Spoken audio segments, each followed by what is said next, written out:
Herbert West, RE-ANIMATOR, by H.P. Lovecraft. Chapter 1.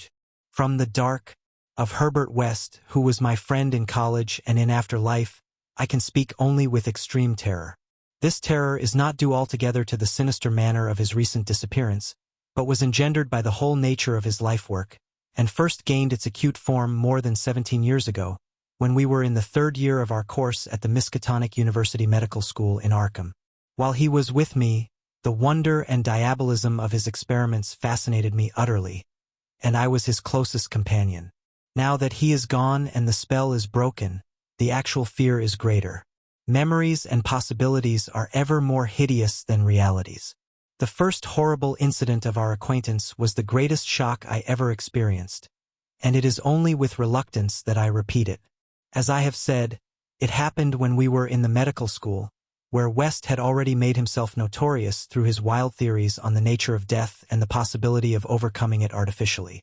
His views, which were widely ridiculed by the faculty and his fellow students, hinged on the essentially mechanistic nature of life, and concerned means for operating the organic machinery of mankind by calculated chemical action after the failure of natural processes.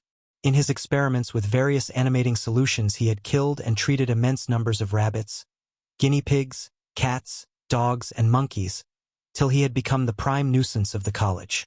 Several times he had actually obtained signs of life in animals supposedly dead, in many cases violent signs, but he soon saw that the perfection of this process, if indeed possible, would necessarily involve a lifetime of research. It likewise became clear that, since the same solution never worked alike on different organic species, he would require human subjects for further and more specialized progress. It was here that he first came into conflict with the college authorities, and was debarred from future experiments by no less a dignitary than the dean of the medical school himself, the learned and benevolent Dr. Allen Halsey, whose work in behalf of the stricken is recalled by every old resident of Arkham.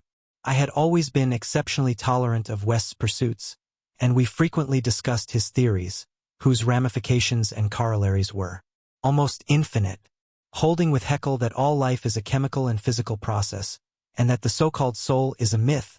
My friend believed that artificial reanimation of the dead can depend only on the condition of the tissues, and that unless actual decomposition has set in, a corpse fully equipped with organs may with suitable measures be set going again in the peculiar fashion known as life. That the psychic or intellectual life might be impaired by the slight deterioration of sensitive brain cells which even a short period of death would be apt to cause, West fully realized.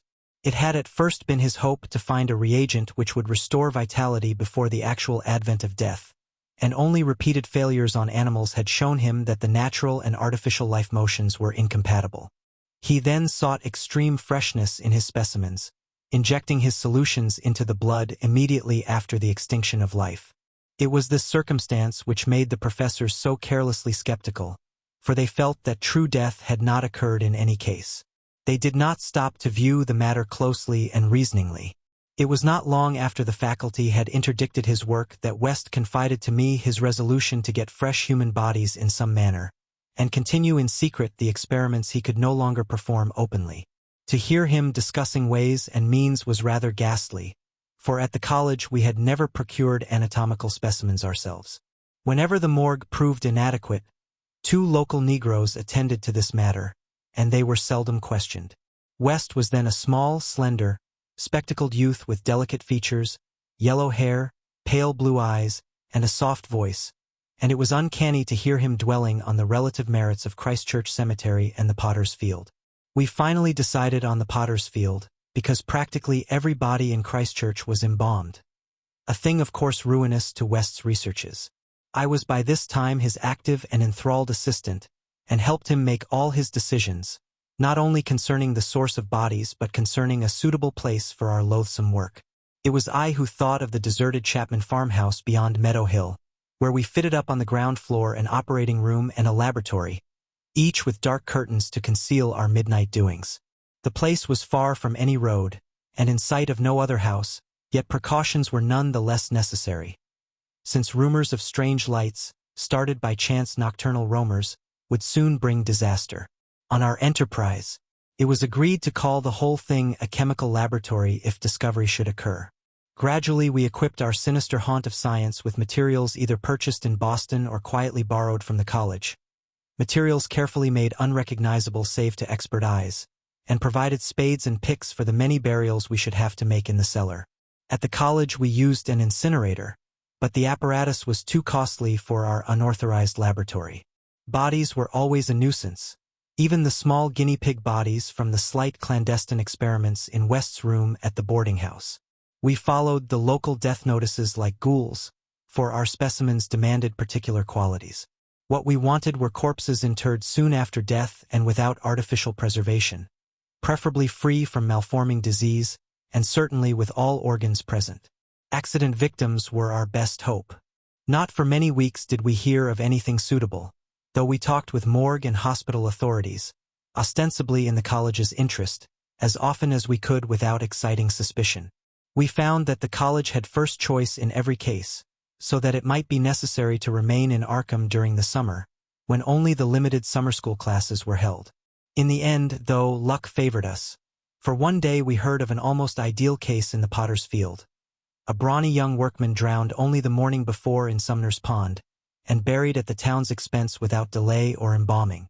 That afternoon we found the new grave, and determined to begin work soon after midnight. It was a repulsive task that we undertook in the black small hours, even though we lacked at that time the special horror of graveyards which later experiences brought to us. We carried spades and oil-dark lanterns, for although electric torches were then manufactured, they were not as satisfactory as the tungsten contrivances of today. The process of unearthing was slow and sordid.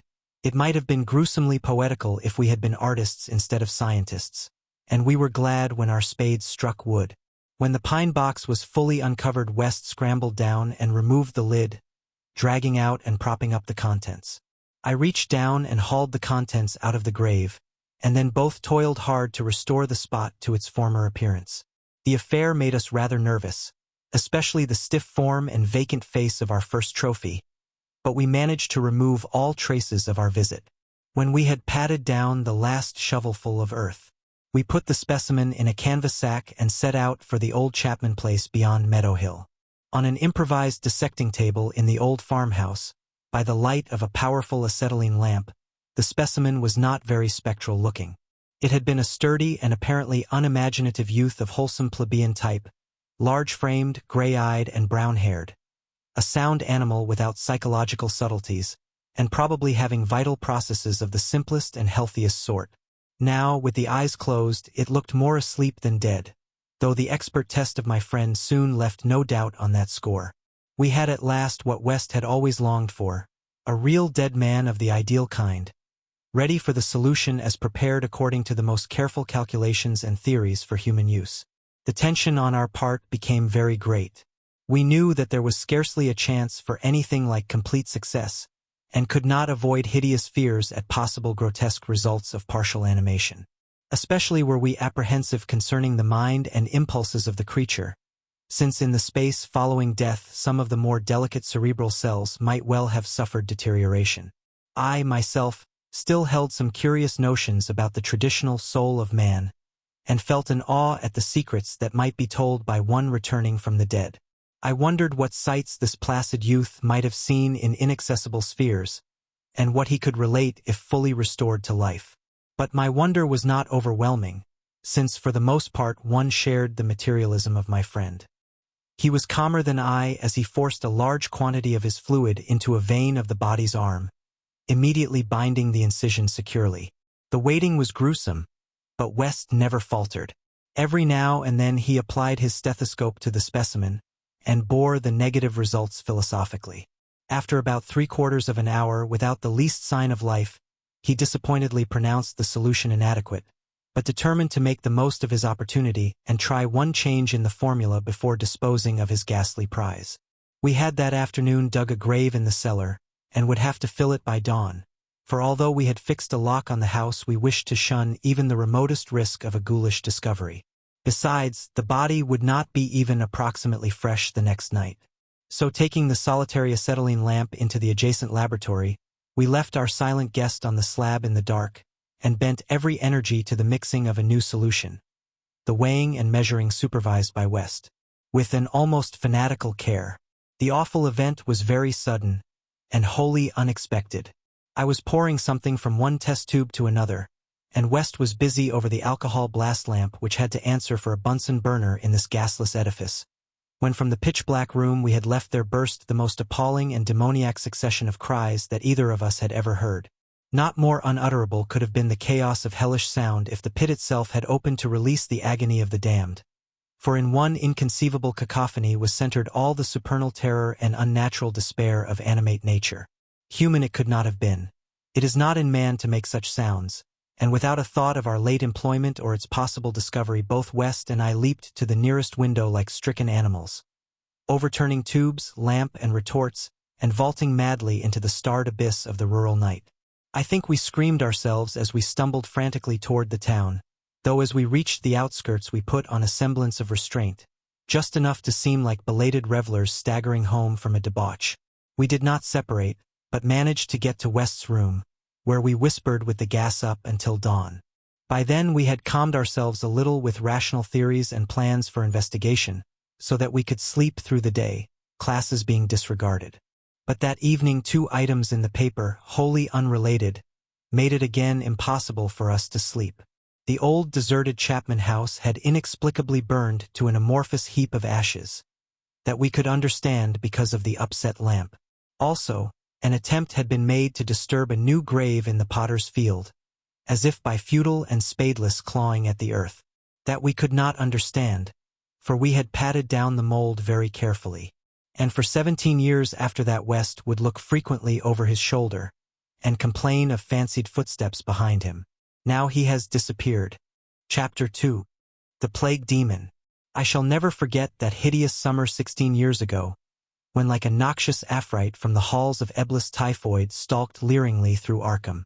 It is by that satanic scourge that most recall the year, for truly terror brooded with bat wings over the piles of coffins in the tombs of Christchurch Cemetery.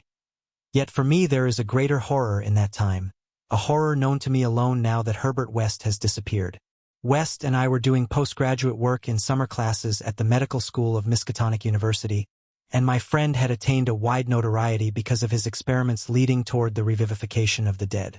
After the scientific slaughter of uncounted small animals, the freakish work had ostensibly stopped by order of our skeptical dean, Dr. Alan Halsey, though West had continued to perform certain secret tests in his dingy boarding house room, and had on one terrible and unforgettable occasion taken a human body from its grave in the potter's field to a deserted farmhouse beyond Meadow Hill. I was with him on that odious occasion, and saw him inject into the still veins the elixir which he thought would to some extent restore life's chemical and physical processes. It had ended horribly, in a delirium of fear which we gradually came to attribute to our own overwrought nerves, and West had never afterward been able to shake off a maddening sensation of being haunted and hunted. The body had not been quite fresh enough. It is obvious that to restore normal mental attributes a body must be very fresh indeed, and a burning of the old house had prevented us from burying the thing. It would have been better if we could have known it was underground. After that experience West had dropped his researches for some time, but as the zeal of the born scientist slowly returned, he again became importunate with the college faculty, pleading for the use of the dissecting room and of fresh human specimens for the work he regarded as so overwhelmingly important. His pleas, however, were wholly in vain, for the decision of Dr. Halsey was inflexible, and the other professors all endorsed the verdict of their leader. In the radical theory of reanimation they saw nothing but the immature vagaries of a youthful enthusiast whose slight form, yellow hair, spectacled blue eyes, and soft voice gave no hint of the supernormal, almost diabolical power of the cold brain within. I can see him now as he was then, and I shiver. He grew sterner of face, but never elderly. And now Sefton Asylum has had the mishap and West has vanished. West clashed disagreeably with Dr. Halsey near the end of our last undergraduate term in a wordy dispute that did less credit to him than to the kindly dean in point of courtesy.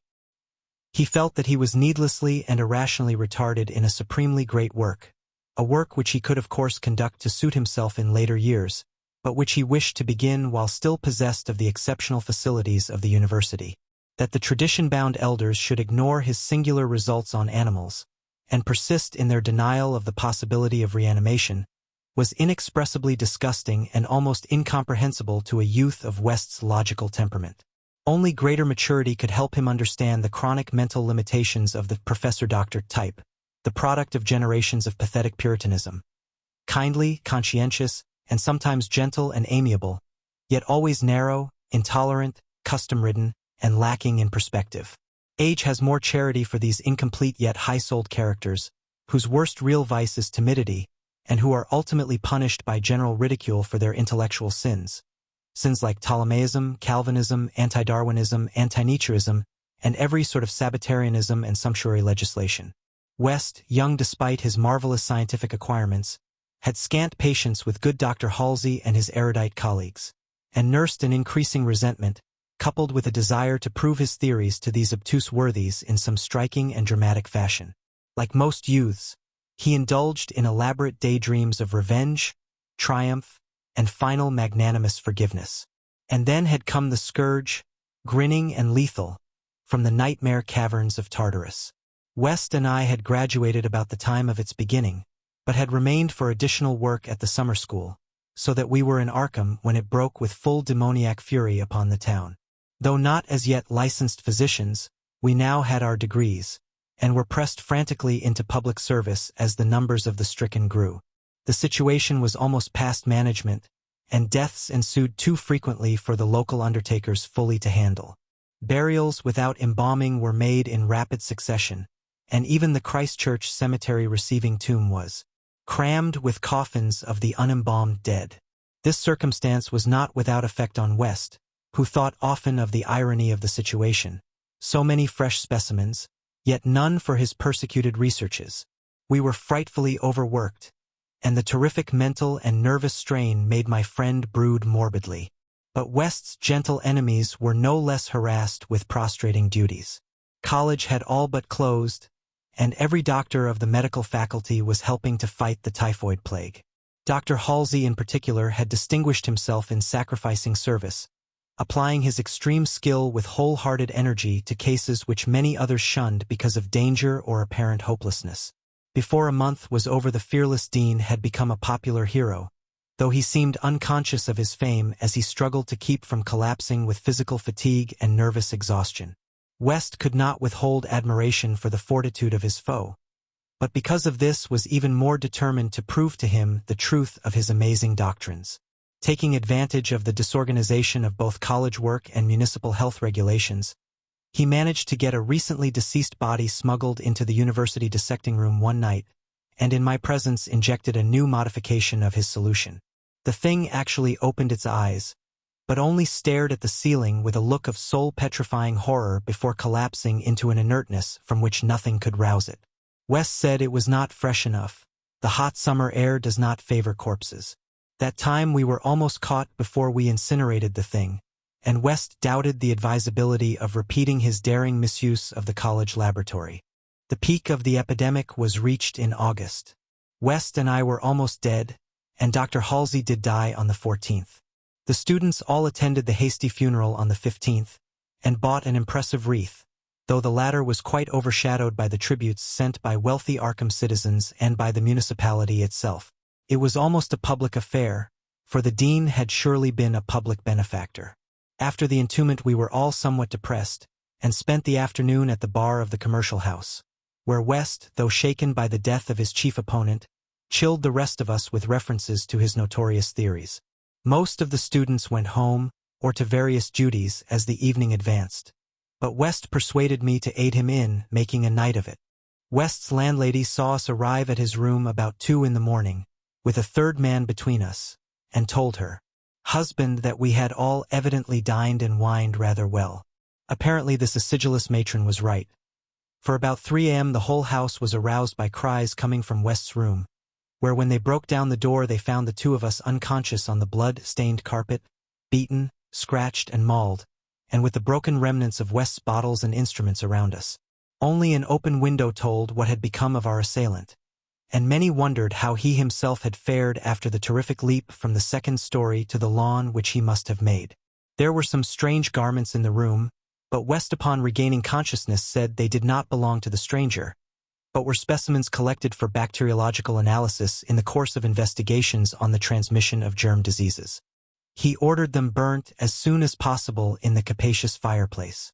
To the police, we both declared ignorance of our late companion's identity.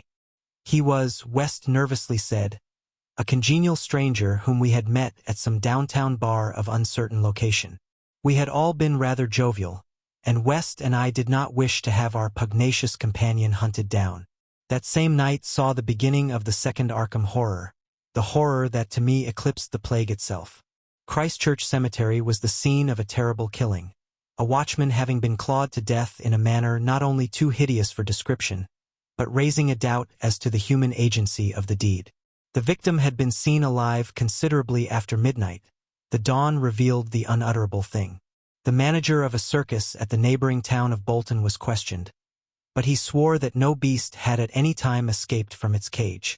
Those who found the body noted a trail of blood leading to the receiving tomb, where a small pool of red lay on the concrete just outside the gate. A fainter trail led away toward the woods, but it soon gave out. The next night devils danced on the roofs of Arkham, and unnatural madness howled in the wind. Through the fevered town had crept a curse which some said was greater than the plague, and which some whispered was the embodied demon soul of the plague itself. 8 houses were entered by a nameless thing which strewed red death in its wake. In all, 17 maimed and shapeless remnants of bodies were left behind by the voiceless, sadistic monster that crept abroad. A few persons had half seen it in the dark, and said it was white and like a malformed ape or anthropomorphic fiend. Had not left behind quite all that it had attacked, for sometimes it had been hungry. The number it had killed was 14. 3 of the bodies had been in stricken homes and had not been alive. On the 3rd night, frantic bands of searchers, led by the police, captured it in a house on Crane Street near the Miskatonic campus. They had organized the quest with care, keeping in touch by means of volunteer telephone stations, and when someone in the college district had reported hearing a scratching at a shuttered window, the net was quickly spread. On account of the general alarm and precautions, there were only 2 more victims, and the capture was effected without major casualties. The thing was finally stopped by a bullet, though not a fatal one, and was rushed to the local hospital amidst universal excitement and loathing. For it had been a man. This much was clear despite the nauseous eyes, the voiceless simianism, and the demoniac savagery. They dressed its wound and carted it to the asylum at Sefton, where it beat its head against the walls of a padded cell for 16 years, until the recent mishap, when it escaped under circumstances that few like to mention. What had most disgusted the searchers of Arkham was the thing they noticed when the monster's face was cleaned, the mocking, unbelievable resemblance to a learned and self-sacrificing martyr who had been entombed but 3 days before, the late Dr. Alan Halsey, public benefactor and dean of the medical school of Miskatonic University. To the vanished Herbert West and to me the disgust and horror were supreme. I shudder tonight as I think of it. Shudder even more than I did that morning when West muttered through his bandages, "Damn it, it wasn't quite fresh enough." Chapter 3. 6 shots by moonlight. It is uncommon to fire all 6 shots of a revolver with great suddenness when one would probably be sufficient, but many things in the life of Herbert West were uncommon. It is, for instance, not often that a young physician leaving college is obliged to conceal the principles which guide his selection of a home and office, yet that was the case with Herbert West. When he and I obtained our degrees at the medical school of Miskatonic University, and sought to relieve our poverty by setting up as general practitioners, we took great care not to say that we chose our house because it was fairly well isolated, and as near as possible to the potter's field. Reticence such as this is seldom without a cause, nor indeed was ours, for our requirements were those resulting from a life work distinctly unpopular. Outwardly we were doctors only, but beneath the surface were aims of far greater and more terrible moment. For the essence of Herbert West's existence was a quest amid black and forbidden realms of the unknown, in which he hoped to uncover the secret of life and restore to perpetual animation the graveyard's cold clay. Such a quest demands strange materials, among them fresh human bodies, and in order to keep supplied with these indispensable things one must live quietly and not far from a place of informal interment. West and I had met in college, and I had been the only one to sympathize with his hideous experiments. Gradually I had come to be his inseparable assistant, and now that we were out of college we had to keep together. It was not easy to find a good opening for 2 doctors in company, but finally the influence of the university secured us a practice in Bolton, a factory town near Arkham, the seat of the college. The Bolton worsted mills are the largest in the Miskatonic Valley, and their polyglot employees are never popular as patients with the local physicians. We chose our house with the greatest care, seizing at last on a rather run-down cottage near the end of Pond Street. 5 numbers from the closest neighbor, and separated from the local potter's field by only a stretch of meadowland, bisected by a narrow neck of the rather dense forest which lies to the north. The distance was greater than we wished, but we could get no nearer house without going on the other side of the field, wholly out of the factory district. We were not much displeased, however, since there were no people between us and our sinister source of supplies. The walk was a trifle long, but we could haul our silent specimens undisturbed. Our practice was surprisingly large from the very first, large enough to please most young doctors, and large enough to prove a bore and a burden to students whose real interest lay elsewhere. The mill hands were of somewhat turbulent inclinations, and besides their many natural needs, their frequent clashes and stabbing affrays gave us plenty to do. But what actually absorbed our minds was the secret laboratory we had fitted up in the cellar, the laboratory with the long table under the electric lights, where in the small hours of the morning we often injected West's various solutions into the veins of the things we dragged from the potter's field. West was experimenting madly to find something which would start man's vital motions anew after they had been stopped by the thing we call death, but had encountered the most ghastly obstacles. The solution had to be differently compounded for different types. What would serve for guinea pigs would not serve for human beings, and different human specimens required large modifications. The bodies had to be exceedingly fresh, or the slight decomposition of brain tissue would render perfect reanimation impossible. Indeed, the greatest problem was to get them fresh enough. West had had horrible experiences during his secret college researches with corpses of doubtful vintage. The results of partial or imperfect animation were much more hideous than were the total failures, and we both held fearsome recollections of such things. Ever since our first demoniac session in the deserted farmhouse on Meadow Hill in Arkham, we had felt a brooding menace, and West, though a calm, blonde, blue-eyed scientific automaton in most respects, often confessed to a shuddering sensation of stealthy pursuit. He half felt that he was followed, a psychological delusion of shaken nerves, enhanced by the undeniably disturbing fact that at least one of our reanimated specimens was still alive, a frightful carnivorous thing in a padded cell at Sefton. Then there was another, our first, whose exact fate we had never learned. We had fair luck with specimens in Bolton, much better than in Arkham.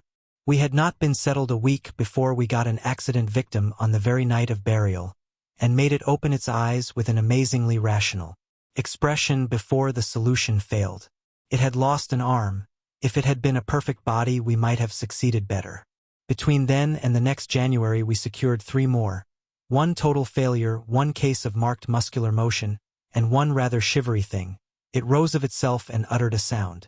Then came a period when luck was poor. Interments fell off, and those that did occur were of specimens either too diseased or too maimed for use. We kept track of all the deaths and their circumstances with systematic care. One March night, however, we unexpectedly obtained a specimen which did not come from the potter's field. In Bolton, the prevailing spirit of Puritanism had outlawed the sport of boxing, with the usual result.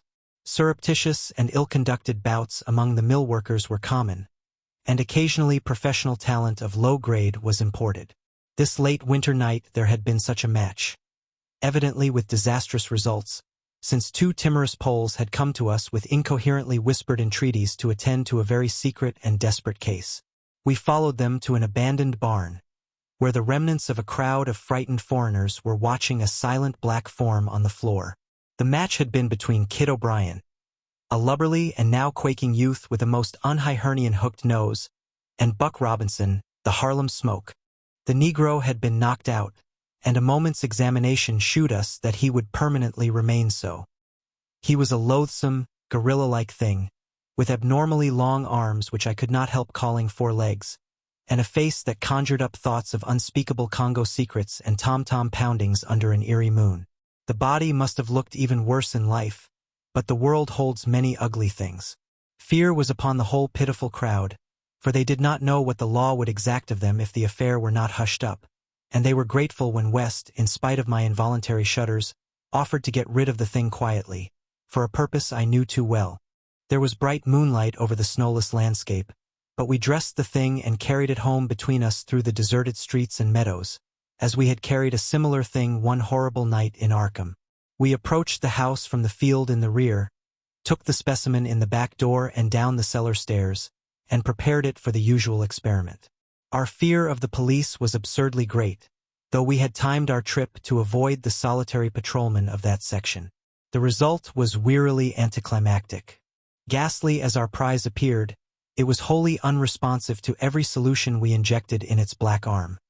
Solutions prepared from experience with white specimens only.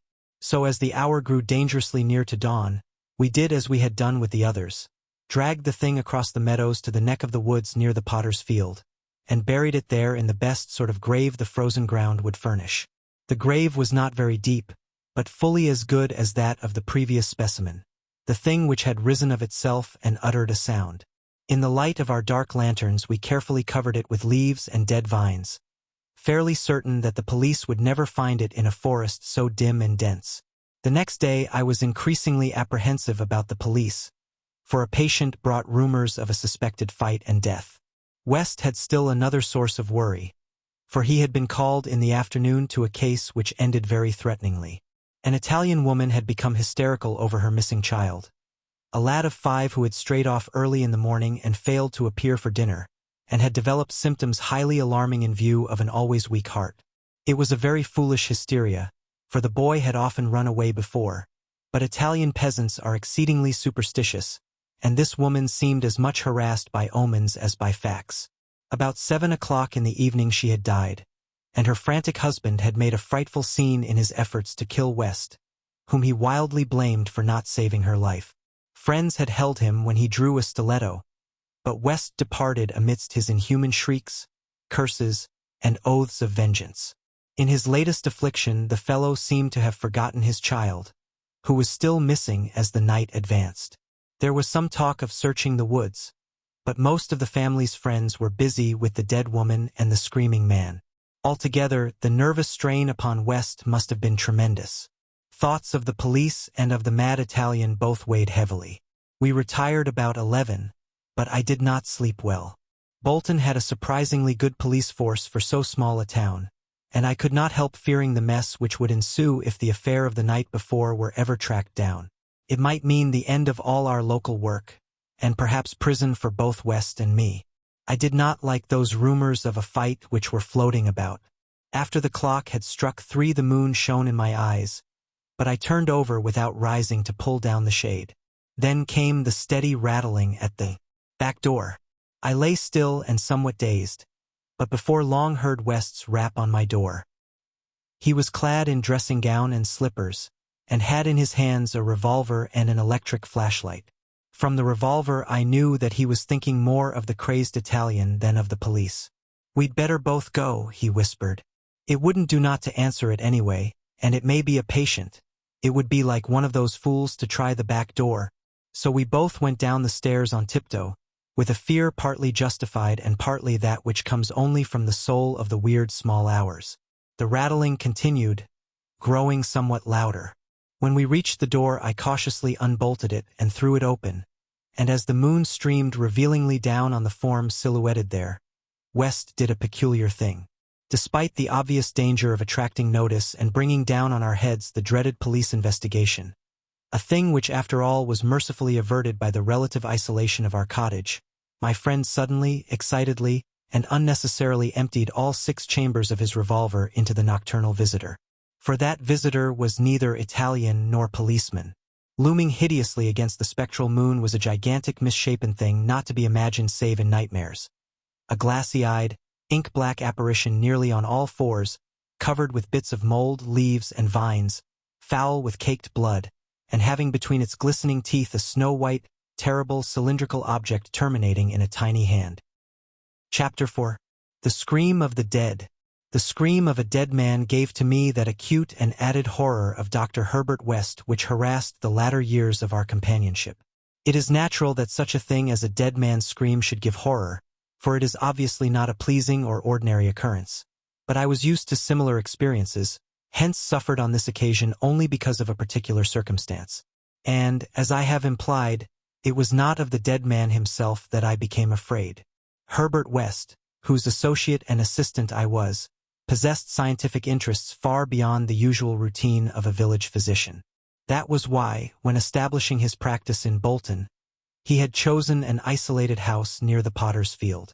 Briefly and brutally stated, West's sole absorbing interest was a secret study of the phenomena of life and its cessation, leading toward the reanimation of the dead through injections of an excitant solution. For this ghastly experimenting it was necessary to have a constant supply of very fresh human bodies. Very fresh because even the least decay hopelessly damaged the brain structure, and human because we found that the solution had to be compounded differently for different types of organisms. Scores of rabbits and guinea pigs had been killed and treated, but their trail was a blind one. West had never fully succeeded because he had never been able to secure a corpse sufficiently fresh. What he wanted were bodies from which vitality had only just departed. Bodies with every cell intact and capable of receiving again the impulse toward that mode of motion called life. There was hope that this second and artificial life might be made perpetual by repetitions of the injection, but we had learned that an ordinary natural life would not respond to the action. To establish the artificial motion, natural life must be extinct. The specimens must be very fresh but genuinely dead. The awesome quest had begun when West and I were students at the Miskatonic University Medical School in Arkham, vividly conscious for the first time of the thoroughly mechanical nature of life. That was 7 years before, but West looked scarcely a day older now. He was small, blond, clean-shaven, soft-voiced, and spectacled, with only an occasional flash of a cold blue eye to tell of the hardening and growing fanaticism of his character.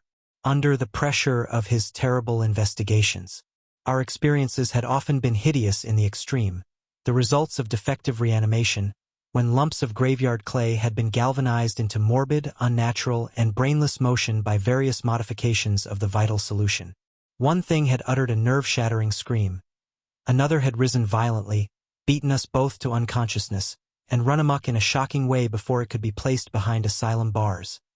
Still another, a loathsome African monstrosity, had clawed out of its shallow grave and done a deed. West had had to shoot that object.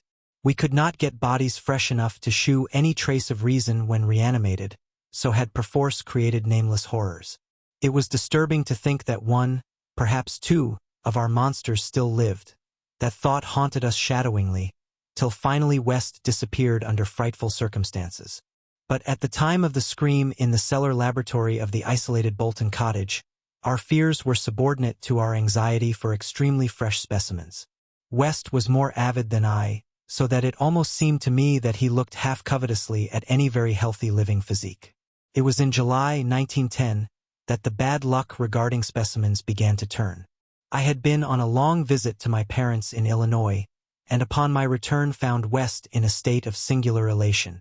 He told me excitedly, in all likelihood solved the problem of freshness through an approach from an entirely new angle, that of artificial preservation. I had known that he was working on a new and highly unusual embalming compound, and was not surprised that it had turned out well, but until he explained the details I was rather puzzled as to how such a compound could help in our work, since the objectionable staleness of the specimens was largely due to delay occurring before we secured them.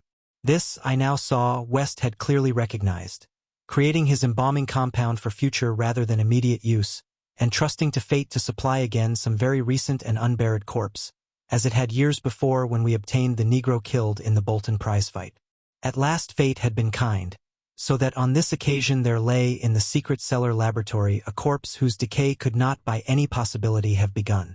What would happen on reanimation, and whether we could hope for a revival of mind and reason, West did not venture to predict. The experiment would be a landmark in our studies, and he had saved the new body for my return, so that both might share the spectacle in accustomed fashion. West told me how he had obtained the specimen. It had been a vigorous man, a well-dressed stranger just off the train on his way to transact some business with the Bolton worsted mills. The walk through the town had been long, and by the time the traveler paused at our cottage to ask the way to the factories his heart had become greatly overtaxed. He had refused a stimulant, and had suddenly dropped dead only a moment later. The body, as might be expected, seemed to West a heaven-sent gift.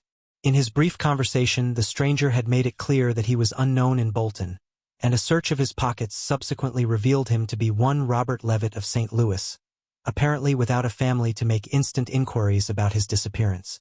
If this man could not be restored to life, no one would know of our experiment. We buried our materials in a dense strip of woods between the house and the potter's field. If, on the other hand, he could be restored, our fame would be brilliantly and perpetually established. So without delay, West had injected into the body's wrist the compound which would hold it fresh for use after my arrival. The matter of the presumably weak heart, which to my mind imperiled the success of our experiment, did not appear to trouble West extensively. He hoped at last to obtain what he had never obtained before, a rekindled spark of reason and perhaps a normal, living creature. So on the night of July 18, 1910, Herbert West and I stood in the cellar laboratory and gazed at a white, silent figure beneath the dazzling arclight. The embalming compound had worked uncannily well, for as I stared fascinatedly at the sturdy frame which had lain 2 weeks without stiffening, I was moved to seek West's assurance that the thing was really dead. This assurance he gave readily enough, reminding me that the reanimating solution was never used without careful tests as to life, since it could have no effect if any of the original vitality were present.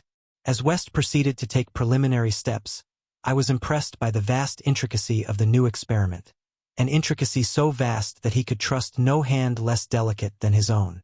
Forbidding me to touch the body, he first injected a drug in the wrist just beside the place his needle had punctured when injecting the embalming compound. This, he said, was to neutralize the compound and release the system to a normal relaxation so that the reanimating solution might freely work when injected. Slightly later, when a change and a gentle tremor seemed to affect the dead limbs, West stuffed a pillow-like object violently over the twitching face, not withdrawing it until the corpse appeared quiet and ready for our attempt at reanimation. The pale enthusiast now applied some last perfunctory tests for absolute lifelessness, withdrew satisfied, and finally injected into the left arm an accurately measured amount of the vital elixir, prepared during the afternoon with a greater care than we had used since college days, when our feats were new and groping. I cannot express the wild, breathless suspense with which we waited for results on this first really fresh specimen, the first we could reasonably expect to open its lips in rational speech, perhaps to tell of what it had seen beyond the unfathomable abyss. West was a materialist, believing in no soul and attributing all the working of consciousness to bodily phenomena. Consequently, he looked for no revelation of hideous secrets from gulfs and caverns beyond death's barrier. I did not wholly disagree with him theoretically, yet held vague instinctive remnants of the primitive faith of my forefathers, so that I could not help eyeing the corpse with a certain amount of awe and terrible expectation. Besides, I could not extract from my memory that hideous, inhuman shriek we heard on the night we tried our first experiment in the deserted farmhouse at Arkham. Very little time had elapsed before I saw the attempt was not to be a total failure. A touch of color came to cheeks hitherto chalk-white, and spread out under the curiously ample stubble of sandy beard. West, who had his hand on the pulse of the left wrist, suddenly nodded significantly, and almost simultaneously a mist appeared on the mirror inclined above the body's mouth. There followed a few spasmodic muscular motions, and then an audible breathing and visible motion of the chest. I looked at the closed eyelids, and thought I detected a quivering. Then the lids opened, shewing eyes which were gray, calm and alive, but still unintelligent and not even curious. In a moment of fantastic whim I whispered questions to the reddening ears, questions of other worlds of which the memory might still be present. Subsequent terror drove them from my mind, but I think the last one, which I repeated, was, "Where have you been?" I do not yet know whether I was answered or not, for no sound came from the well-shaped mouth. But I do know that at that moment I firmly thought the thin lips moved silently, forming syllables I would have vocalized as only now if that phrase had possessed any sense or relevancy.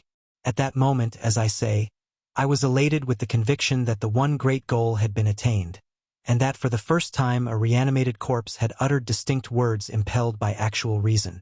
In the next moment there was no doubt about the triumph, no doubt that the solution had truly accomplished, at least temporarily, its full mission of restoring rational and articulate life to the dead.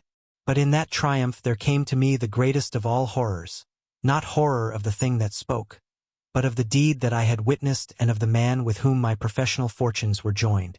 For that very fresh body, at last writhing into full and terrifying consciousness with eyes dilated at the memory of its last scene on earth, threw out its frantic hands in a life-and-death struggle with the air, and suddenly collapsing into a second and final dissolution from which there could be no return, screamed out the cry that will ring eternally in my aching brain. "Help! Keep off, you cursed little tow-head fiend! Keep that damned needle away from me!" Chapter 5. The Horror from the Shadows. Many men have related hideous things not mentioned in print, which happened on the battlefields of the Great War. Some of these things have made me faint, others have convulsed me with devastating nausea, while still others have made me tremble and look behind me in the dark. Yet despite the worst of them, I believe I can myself relate the most hideous thing of all: the shocking, the unnatural, the unbelievable horror from the shadows. In 1915 I was a physician with the rank of first lieutenant in a Canadian regiment in Flanders, one of many Americans to precede the government itself into the gigantic struggle. I had not entered the army on my own initiative, but rather as a natural result of the enlistment of the man whose indispensable assistant I was, the celebrated Boston surgical specialist, Dr. Herbert West. Drive West had been avid for a chance to serve as surgeon in a great war, and when the chance had come he carried me with him almost against my will. There were reasons why I would have been glad to let the war separate us. Reasons why I found the practice of medicine and the companionship of West more and more irritating. But when he had gone to Ottawa and through a colleague's influence secured a medical commission as major, I could not resist the imperious persuasion of one determined that I should accompany him in my usual capacity. When I say that Drive West was avid to serve in battle, I do not mean to imply that he was either naturally warlike or anxious for the safety of civilization. Always an ice-cold intellectual machine. Slight, blonde, blue-eyed, and spectacled. I think he secretly sneered at my occasional martial enthusiasms and censures of supine neutrality. There was, however, something he wanted in embattled Flanders, and in order to secure it he had to assume a military exterior. What he wanted was not a thing which many persons want, but something connected with the peculiar branch of medical science which he had chosen quite clandestinely to follow, and in which he had achieved amazing and occasionally hideous results. It was, in fact, nothing more or less than an abundant supply of freshly killed men in every stage of dismemberment. Herbert West needed fresh bodies because his life work was the reanimation of the dead.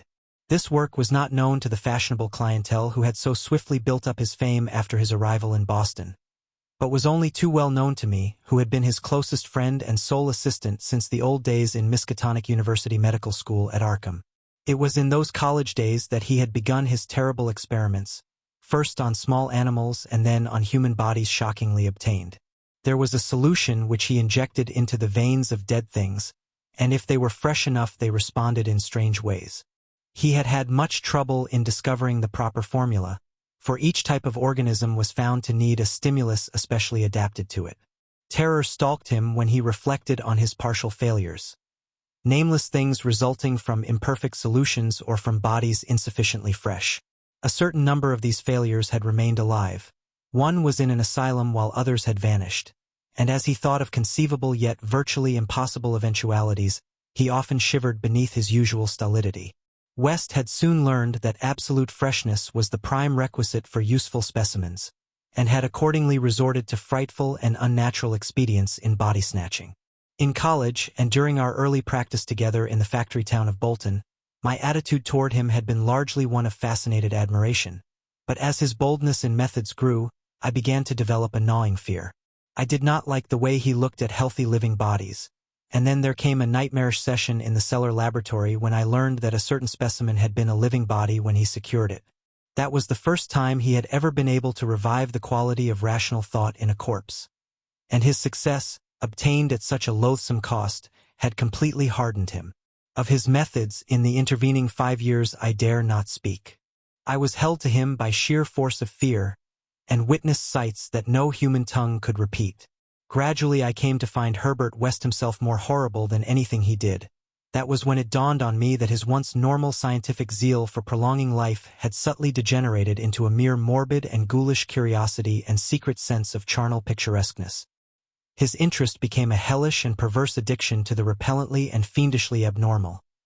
He gloated calmly over artificial monstrosities which would make most healthy men drop dead from fright and disgust. He became, behind his pallid intellectuality, a fastidious Baudelaire of physical experiment, a languid Elagabalus of the tombs. Dangers he met unflinchingly. Crimes he committed unmoved. I think the climax came when he had proved his point that rational life can be restored, and had sought new worlds to conquer by experimenting on the reanimation of detached parts of bodies. He had wild and original ideas on the independent vital properties of organic cells and nerve tissue separated from natural physiological systems, and achieved some hideous preliminary results in the form of never-dying, artificially nourished tissue obtained from the nearly hatched eggs of an indescribable tropical reptile.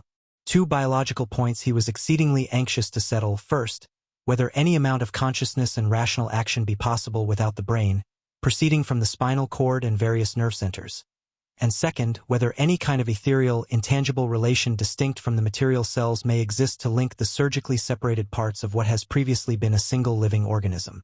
All this research work required a prodigious supply of freshly slaughtered human flesh, and that was why Herbert West had entered the Great War.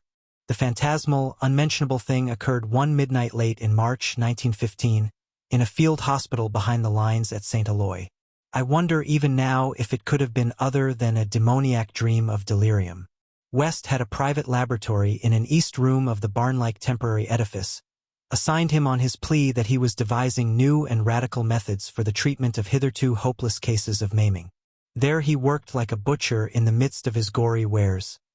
I could never get used to the levity with which he handled and classified certain things. At times he actually did perform marvels of surgery for the soldiers. But his chief delights were of a less public and philanthropic kind, requiring many explanations of sounds which seemed peculiar even amidst that babble of the damned.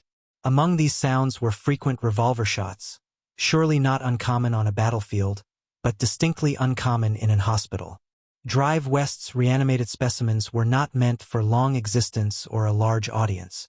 Besides human tissue, West employed much of the reptile embryo tissue which he had cultivated with such singular results. It was better than human material for maintaining life in organless fragments, and that was now my friend's chief activity. In a dark corner of the laboratory, over a queer incubating burner, he kept a large covered vat full of this reptilian cell matter, which multiplied and grew, puffily and hideously. On the night of which I speak we had a splendid new specimen, a man at once physically powerful and of such high mentality that a sensitive nervous system was assured. It was rather ironic, for he was the officer who had helped West to his commission, and who was now to have been our associate.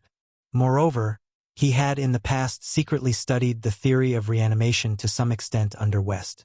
Major Sir Eric Morland Clapham Lee, DSO, was the greatest surgeon in our division, and had been hastily assigned to the Street Eloi sector when news of the heavy fighting reached headquarters. He had come in an aeroplane piloted by the intrepid Lieutenant Ronald Hill, only to be shot down when directly over his destination. The fall had been spectacular and awful.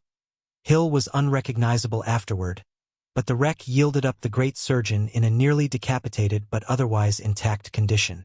West had greedily seized the lifeless thing which had once been his friend and fellow scholar, and I shuddered when he finished severing the head, placed it in his hellish vat of pulpy reptile tissue to preserve it for future experiments, and proceeded to treat the decapitated body on the operating table. He injected new blood, joined certain veins, arteries, and nerves at the headless neck, and closed the ghastly aperture with engrafted skin from an unidentified specimen which had borne an officer's uniform. I knew what he wanted: to see if this highly organized body could exhibit, without its head, any of the signs of mental life which had distinguished Sir Eric Morland Clapham Lee.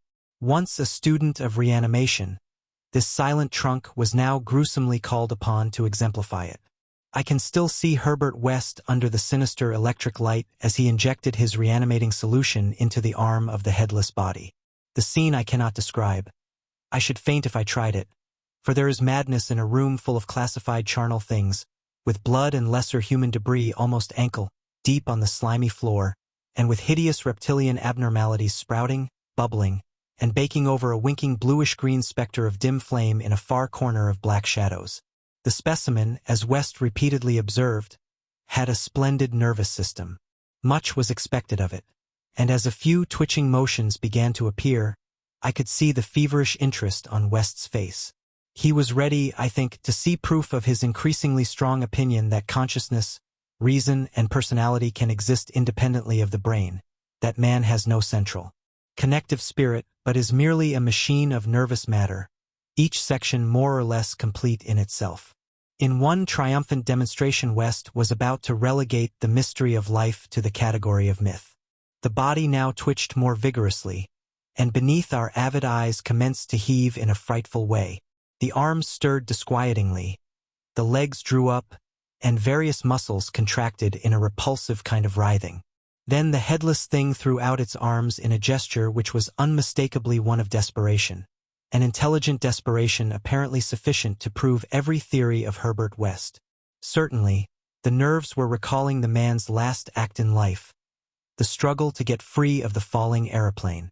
What followed I shall never positively know.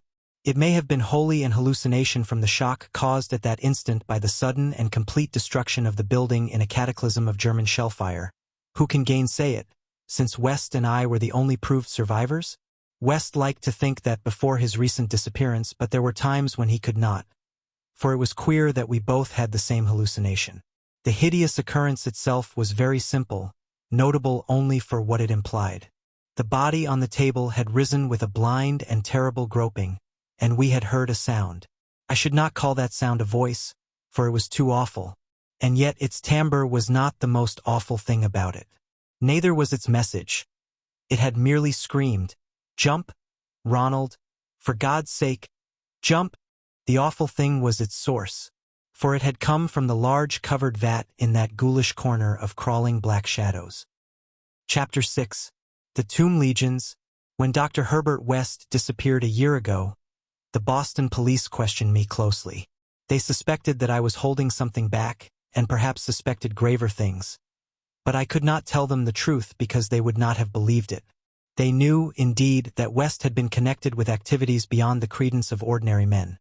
For his hideous experiments in the reanimation of dead bodies had long been too extensive to admit of perfect secrecy. But the final soul-shattering catastrophe held elements of demoniac fantasy which make even me doubt the reality of what I saw. I was West's closest friend and only confidential assistant. We had met years before in medical school, and from the first I had shared his terrible researches. He had slowly tried to perfect a solution which, injected into the veins of the newly deceased, would restore life. A labor demanding an abundance of fresh corpses and therefore involving the most unnatural actions. Still more shocking were the products of some of the experiments. Grisly masses of flesh that had been dead, but that West waked to a blind, brainless, nauseous animation. These were the usual results, for in order to reawaken the mind it was necessary to have specimens so absolutely fresh that no decay could possibly affect the delicate brain cells. This need for very fresh corpses had been West's moral undoing. They were hard to get, and one awful day he had secured his specimen while it was still alive and vigorous. A struggle, a needle, and a powerful alkaloid had transformed it to a very fresh corpse, and the experiment had succeeded for a brief and memorable moment.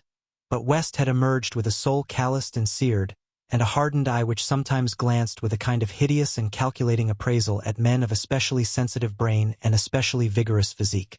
Toward the last I became acutely afraid of West, for he began to look at me that way. People did not seem to notice his glances, but they noticed my fear, and after his disappearance used that as a basis for some absurd suspicions. West, in reality, was more afraid than I, for his abominable pursuits entailed a life of furtiveness and dread of every shadow. Partly it was the police he feared, but sometimes his nervousness was deeper and more nebulous, touching on certain indescribable things into which he had injected a morbid life, and from which he had not seen that life depart. He usually finished his experiments with a revolver, but a few times he had not been quick enough. There was that first specimen on whose rifled grave marks of clawing were later seen. There was also that Arkham professor's body which had done cannibal things before it had been captured and thrust unidentified into a madhouse cell at Sefton, where it beat the walls for 16 years. Most of the other possibly surviving results were things less easy to speak of, for in later years West's scientific zeal had degenerated to an unhealthy and fantastic mania, and he had spent his chief skill in vitalising not entire human bodies but isolated parts of bodies, or parts joined to organic matter other than human. It had become fiendishly disgusting by the time he disappeared. Many of the experiments could not even be hinted at in print. The Great War, through which both of us served as surgeons, had intensified this side of West.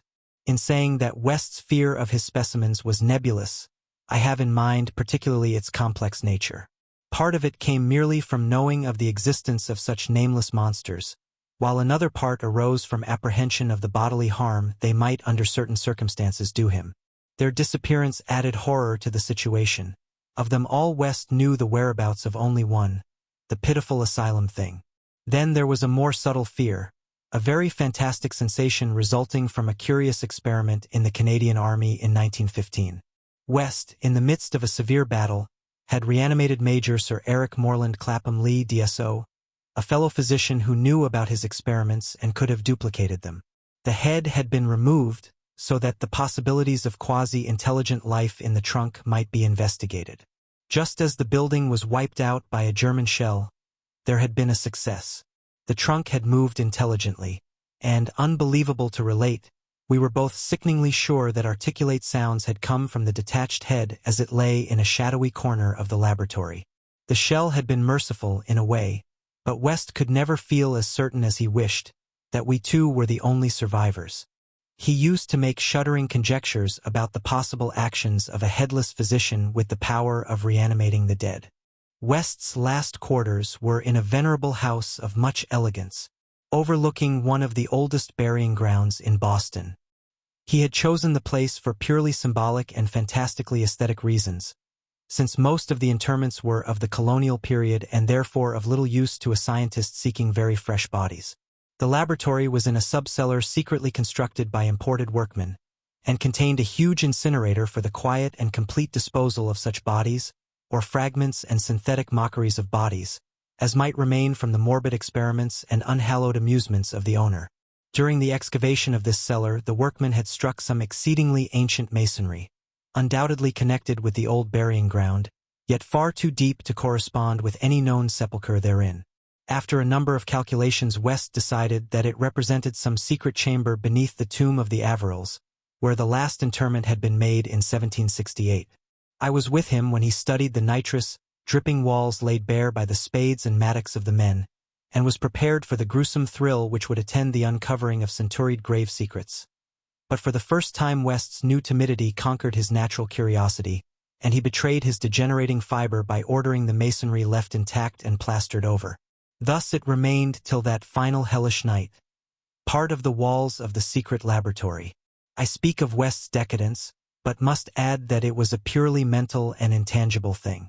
Outwardly he was the same to the last, calm, cold, slight, and yellow-haired, with spectacled blue eyes and a general aspect of youth which years and fears seemed never to change. He seemed calm even when he thought of that clawed grave and looked over his shoulder, even when he thought of the carnivorous thing that gnawed and pawed at Sefton bars. The end of Herbert West began one evening in our joint study when he was dividing his curious glance between the newspaper and me. A strange headline item had struck at him from the crumpled pages, and a nameless Titan claw had seemed to reach down through 16 years. Something fearsome and incredible had happened at Sefton Asylum 50 miles away, stunning the neighborhood and baffling the police. In the small hours of the morning, a body of silent men had entered the grounds and their leader had aroused the attendants. He was a menacing military figure who talked without moving his lips and whose voice seemed almost ventriloquially connected with an immense black case he carried. His expressionless face was handsome to the point of radiant beauty, but had shocked the superintendent when the hall light fell on it, for it was a wax face with eyes of painted glass. Some nameless accident had befallen this man. A larger man guided his steps, a repellent hulk whose bluish face seemed half eaten away by some unknown malady. The speaker had asked for the custody of the cannibal monster committed from Arkham 16 years before, and upon being refused, gave a signal which precipitated a shocking riot. The fiends had beaten, trampled, and bitten every attendant who did not flee, killing 4 and finally succeeding in the liberation of the monster. Those victims who could recall the event without hysteria swore that the creatures had acted less like men than like unthinkable automata guided by the wax-faced leader. By the time help could be summoned, every trace of the men and of their mad charge had vanished. From the hour of reading this item until midnight, West sat almost paralyzed. At midnight the doorbell rang, startling him fearfully. All the servants were asleep in the attic, so I answered the bell. As I have told the police, there was no wagon in the street, but only a group of strange-looking figures bearing a large square box which they deposited in the hallway after one of them had grunted in a highly unnatural voice. Express, prepaid.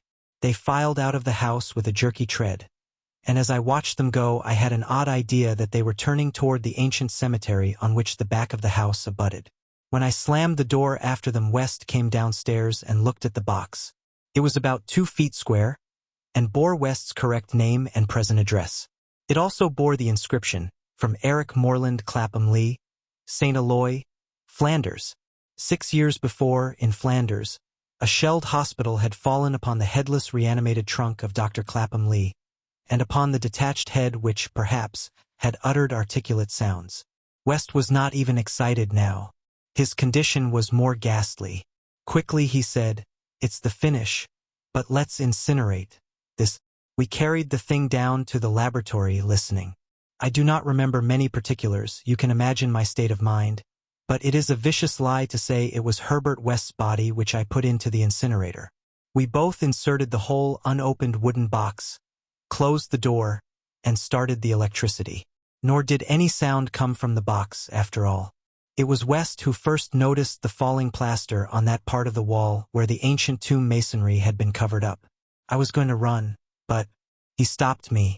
Then I saw a small black aperture, felt a ghoulish wind of ice, and smelled the charnel bowels of a putrescent earth. There was no sound, but just then the electric lights went out and I saw outlined against some phosphorescence of the netherworld a horde of silent toiling things which only insanity, or worse, could create. Their outlines were human, semi-human, fractionally human, and not human at all. The horde was grotesquely heterogeneous. They were removing the stones quietly, one by one, from the centuried wall. And then, as the breach became large enough, they came out into the laboratory in single file, led by a stalking thing with a beautiful head made of wax. A sort of mad-eyed monstrosity behind the leader seized on Herbert West. West did not resist or utter a sound.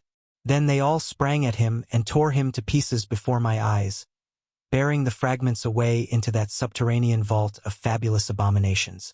West's head was carried off by the wax-headed leader, who wore a Canadian officer's uniform. As it disappeared, I saw that the blue eyes behind the spectacles were hideously blazing with their first touch of frantic, visible emotion. Servants found me unconscious in the morning. West was gone. The incinerator contained only unidentifiable ashes. Detectives have questioned me, but what can I say? The Sefton tragedy they will not connect with West. Not that, nor the men with the box, whose existence they deny. I told them of the vault, and they pointed to the unbroken plaster wall and laughed. So I told them no more. They imply that I am a madman or a murderer. Probably I am mad. But I might not be mad if those accursed tomb legions had not been so silent.